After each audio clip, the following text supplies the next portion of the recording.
La economía en manos de Matías Batista. En todo en su lugar.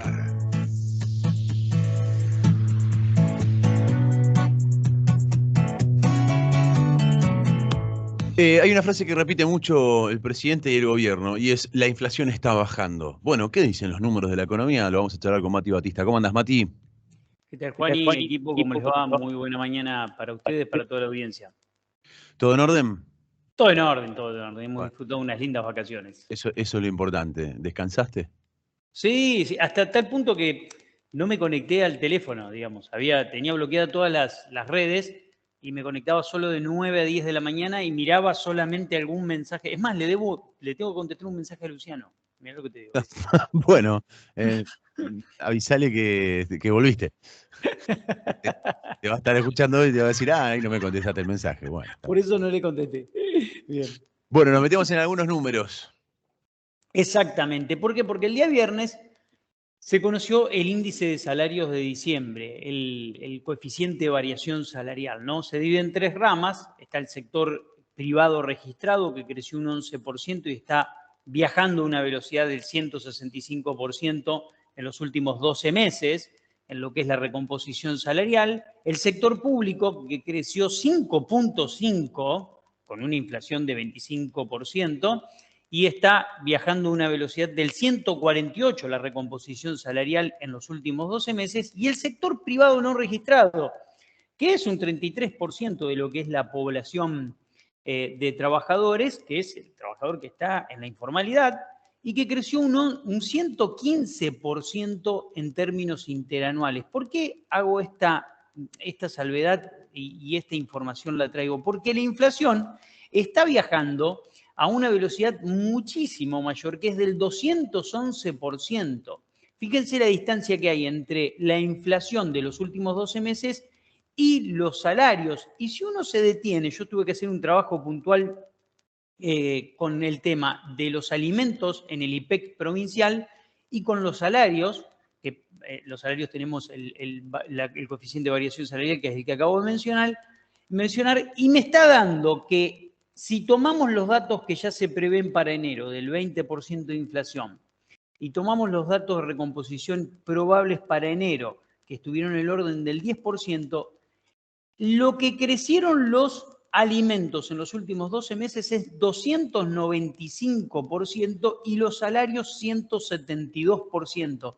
Yo tengo el gráfico acá abierto, se lo compartí a Cintia hoy a la mañana y lo tengo abierto en la computadora y es impactante la brecha entre lo que es la suba de alimentos y lo que es la suba de salarios, y esto realmente se refleja en ¿qué es la contrapartida de esto? Bueno, lo que publicó hace unos días CAME, ¿no?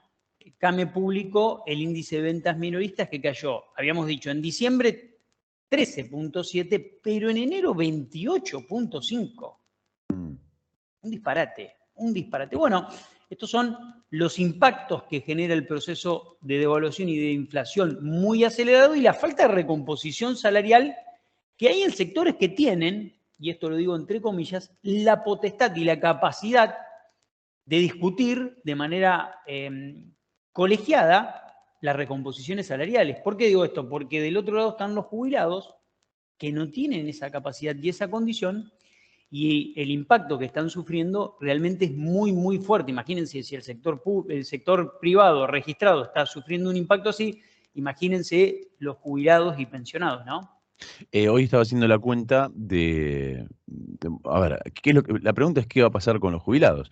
El gobierno el viernes le dio salida a Giordano, que estaba a cargo del ANSES. Todavía no tiene funcionario nombrado en un área tan sensible y tan fundamental, y más en este momento, lo cual para mí habla de un grado de improvisación, de tener que echar a un funcionario y no tener quien lo reemplace, lo cual, sin lugar a dudas, insisto, es una actitud que demuestra improvisación, por lo menos en ese área, o evidentemente quizá no es un tema que le preocupe. Sí, se habla de un aumento del 27 al 30% para el periodo marzo-abril-mayo. Estamos hablando, en el caso de que sea un 30%, con estos números que vos dabas y el ritmo inflacionario, Bueno, va a haber una licuación en ese incremento para los jubilados del 27 al 30% importante.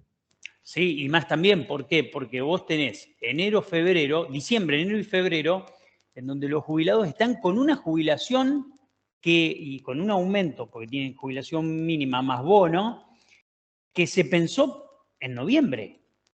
Digamos, Claro. lo que está cobrando hoy el jubilado y pensionado se pensó en noviembre, sin considerar los datos de diciembre, enero y febrero. La falta de recomposición está haciendo que la caída interanual en jubilaciones, y esto lo publicó el gobierno hace un día, cuando festejó la reducción del déficit fiscal y la conversión del déficit fiscal a superávit primario en el mes de enero, cosa que se va a conocer el 22 de este mes, se va a conocer bien esta publicación, las jubilaciones y pensiones cayeron 32.5% en términos reales interanuales.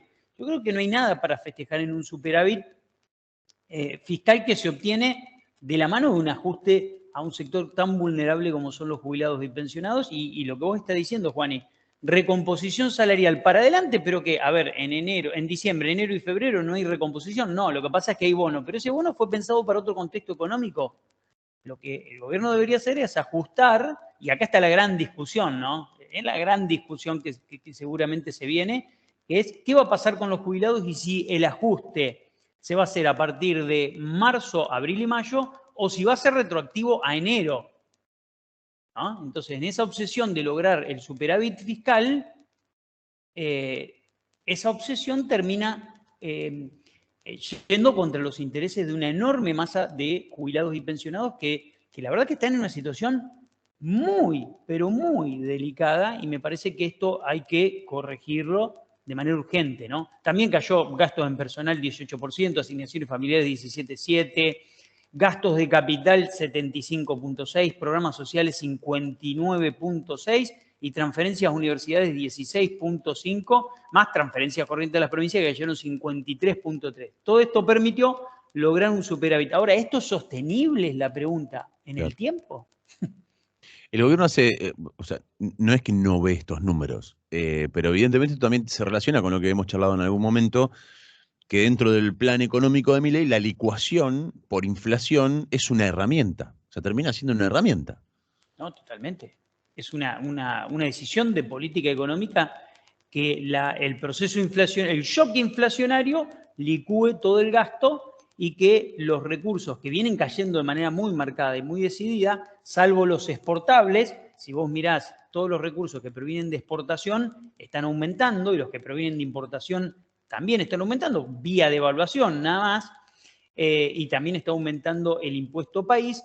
El resto de los impuestos están cayendo de manera muy marcada, ¿no? Está cayendo ganancias, está cayendo todo lo que tiene que ver con seguridad social de manera muy marcada. Bueno, son decisiones, son formas de resolver los problemas. Yo creo que hay que ver a mí me preocupa la sostenibilidad de esto desde el punto de vista de la contención social, porque acá no estamos hablando de, como decía Milei al principio, bueno, el Ministerio de Desarrollo Social se va a ocupar de los caídos, entendiendo como los caídos a determinado sector que está en el marco de la informalidad total. No estamos hablando de gente que cobra programas sociales, estamos hablando de jubilados y pensionados, que es otra dimensión en cuanto a cantidad de beneficiarios. Estamos arriba de los 4,5 millones de personas. Cuidado con eso, porque la situación de ellos es por demás, pero por demás de delicada, ¿no? Gracias, Mati, querido. Un gran abrazo. Gran abrazo. Matías Batista con nosotros.